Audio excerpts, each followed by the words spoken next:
it's an honor to be here. I had quite a great day today. I was actually in Virginia, Springfield, Virginia, and was there with members of the American Legion, and met a Medal of Honor winner there, and a number of our soldiers. I was moved as I looked at the audience and saw their contribution to our country etched in their faces and in their love of our flag.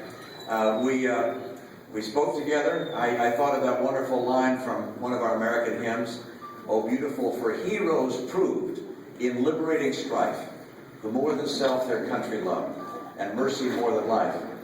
And I thought back to the night before. I was in Toledo, Ohio, and that was yesterday afternoon, actually. And on my way coming here, we were in Toledo, and a flight was coming into Toledo, and it was an honor flight with men and women who had served in the Second World War, some from the Korean War. And they came down off the plane, one after the other, and I was able to shake their hands. And then they would go through a long alleyway with flags at each side because the community had come together to welcome them home. The last people off the plane were wheelchair bound. It took a while for them to come down. The second to the last gentleman came down, a World War II vet. And he came down, I shook his hand, and then he turned to go through this cavalcade of flags, and he stopped the person who was pushing his wheelchair, and then reached with some difficulty into his coat, pulled out an American flag, and waved it. And yeah, I love this country. I love the men and women who serve this country. I'm optimistic about its future. I'm absolutely convinced that the passion we have for this country and the character and heart of the American people are going to lead this country to another century of American leadership.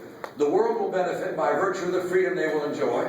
We will have more prosperity, and we'll know once again that our kids will have a brighter, more prosperous future than we've even enjoyed here ourselves. That's what's coming. But we're going to have to make the right choice on November 6th, and you're going to make that happen. And I appreciate it.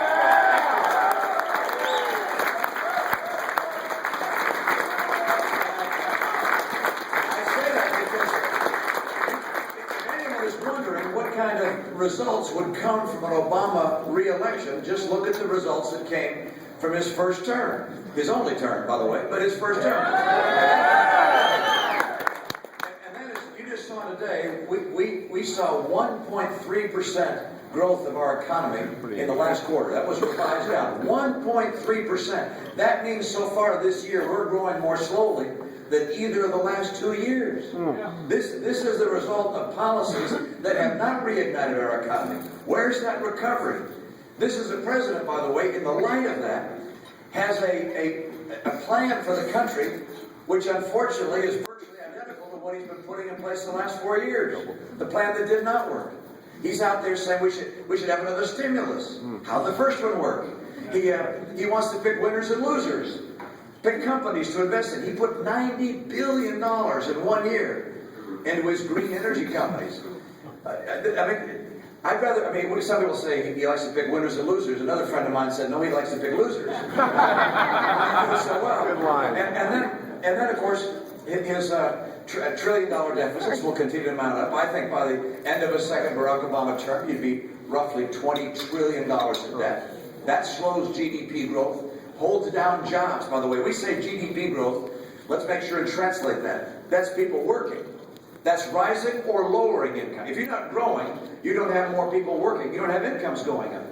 What allows incomes to go up in real terms is more people working. Competition for workers. That drives up wages. His policies have led to 4 years of declined earnings for the average American family, the median income family.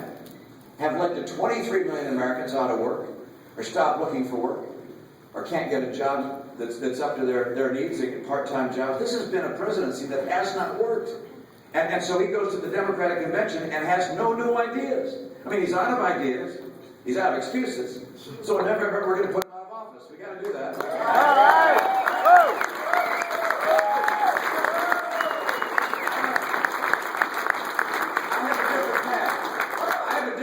To take than the one that he proposes, which is status quo, continuation of what you've seen the last 4 years. My path is this. 5 things I'll do from the very beginning that will reignite our economy. Well, 6. The first I didn't think of was just getting elected will help. But the 5 things are these. Number one, we're going to take advantage of our oil, our coal, our gas,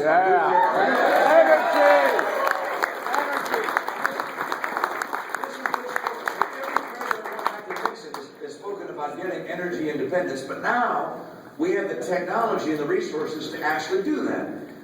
Someone found a way not just to drill into the earth vertically, but to go horizontally and to tap into pockets of oil and gas, and the result is a lot of gas, a lot of oil.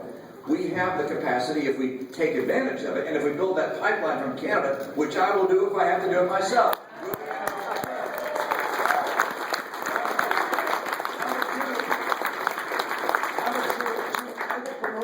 Trade. I like trading with other nations. We can compete with anyone in the world. Trade jobs are higher paying jobs than jobs that are just domestic. I want to open up more trade for America. But if a nation cheats, and China's been cheated, if a nation cheats, I'm going to say stop. We're not going to allow that to go on. We finally have to hold any country like China accountable that cheats on trade. That's number two.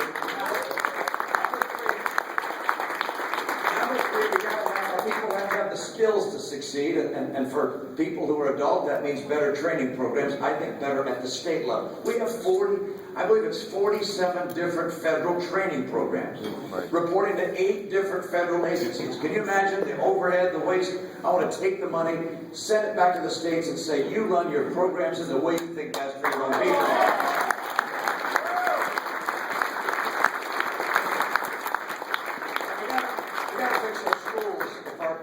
Kids are going to have the skills they need. We've got to have our school. We can't have our schools in the bottom third in the world in science and math.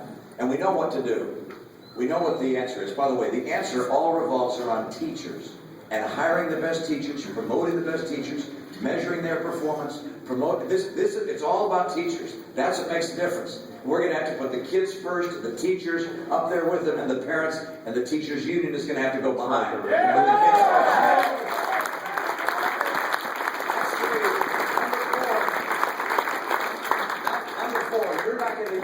You're not going to get entrepreneurs to risk their life savings to start a business here, or companies to come move here and build huge facilities and employ our people if they think we're on the road to Greece. And if we spend $1 trillion more than we take in every year, we will ultimately find ourselves in a Greece-like situation. And that is simply unacceptable. And therefore, I will cut federal spending. I will cap it at 20% of the economy, and we'll finally get to a balanced budget.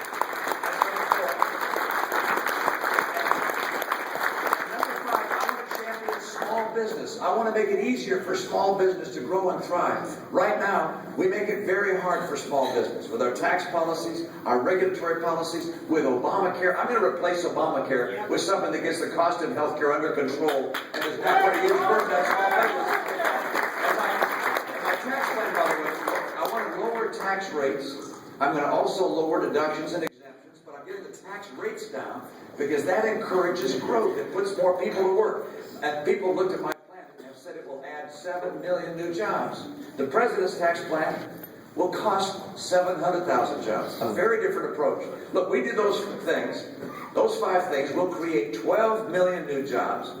We'll see GDP growth of 4%, not 1.3%. By the way, Russia's GDP growth is at 4%. And we're at 1.3. This is unacceptable. The president does not understand how to get this economy to work for the American people and to put people in good jobs. I do. I'll get the job done. You got to make sure we get that done.